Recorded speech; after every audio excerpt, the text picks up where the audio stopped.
আচ্ছা আজকে আবার বিজয় মাইকে লাগানো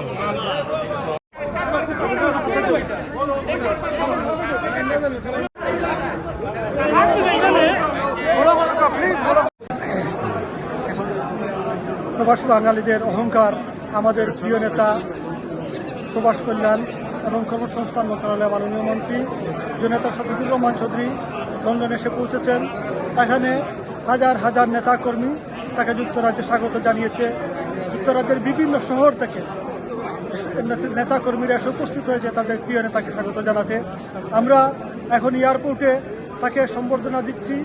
কিছুক্ষণের মধ্যে আমরা আলতাফ আলী পার্কে কেন্দ্রীয় শহীদ মিনারে নেতা শফিকুর রহমান চৌধুরীকে নিয়ে পুষ্পস্তবক অর্পণ করব এবং সেখান থেকে বঙ্গবন্ধুর প্রতিকৃতিতে তিনি ফুল দিয়ে যুক্তরাজ্যে তার যে কর্মসূচি সে কর্মসূচি সূচনা করবেন। আমি যারা এসেছেন বিভিন্ন শহর থেকে এসেছেন তার শুভাকাঙ্ক্ষী যুক্তরাজ্য আওয়ামী লীগের নেতাকর্মী সবাইকে ধন্যবাদ এবং কৃতজ্ঞতা জানাচ্ছি। সহযোগী সংগঠনের সম্মানিত নেতৃবৃন্দ, সম্মানিত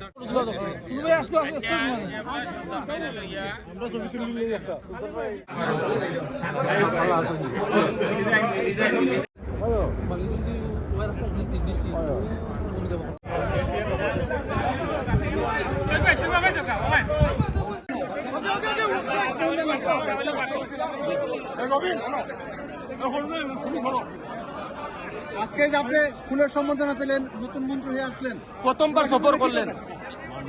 সর্বপ্রথম আমি আল্লাহ রাব্বুল আলামিনের লাখ লাখ শুকরিয়া আদায় করি এবং সর্বকালের সর্বশ্রেষ্ঠ বাঙালি কাজী জনাব বঙ্গবন্ধুর কন্যা বাংলার সফল মাননীয় প্রধানমন্ত্রী দেশরত্ন শেখ হাসিনার প্রতি কৃতজ্ঞতা প্রকাশ করি এবং উনি আমাকে এমপি নমিনেশন দিয়েছেন, এরপরে মন্ত্রণালয়ের দায়িত্ব দিয়েছেন।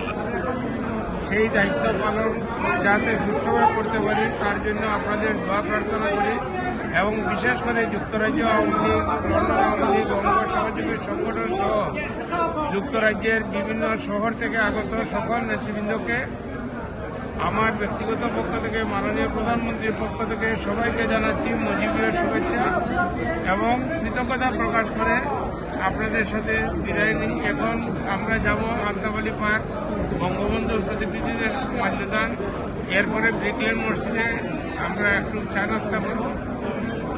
এরপরে আজকের কর্মসূচি শেষ, সবার সাথে দেখা হবে। আপনি তো মন্ত্রী হওয়ার পরে প্রথম সফর লন্ডনে, এটা কি আপনার ব্যক্তিগত না সরকারি সফর? এটা সরকারি ব্যক্তিগত সবকিছু মিলিয়ে আমরা কেন্দ্রীয় প্রবাসী বাঙালিদের অহংকার আমাদের প্রিয় নেতা প্রবাস কল্যাণ এবং কর্মসংস্থান মন্ত্রণালয়ের মাননীয় মন্ত্রী জননেতা শফিকুর রহমান চৌধুরী লন্ডনে এসে পৌঁছেছেন।